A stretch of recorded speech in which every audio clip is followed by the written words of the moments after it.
Dito tayo ngayon sa MRT3. Sasakay tayo papunta ng Quezon City, guys. Ayan mo guys, napaka-traffic po sa baba.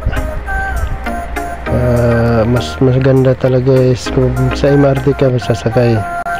Napakabilis lang. Kita mo, napakatulin niya. Speed limit ito guys, nasa 60 km/h lang. Pero ganito kabilis. Napakahirap pag nasa magbabas kabay papunta ng Quezon City.